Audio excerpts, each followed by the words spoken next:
You ask Tiger to calculate. This deals with linear inequalities with one unknown. The final result is p smaller than -22.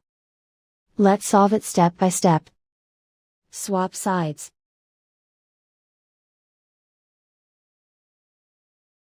Isolate the p. Divide both sides by 74.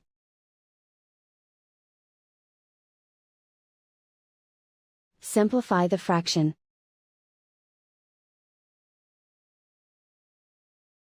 Find the greatest common factor of the numerator and denominator.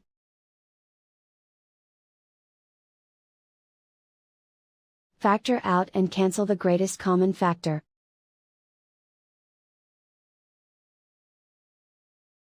Plot the solution on a coordinate grid. And so the final result is p smaller than -22.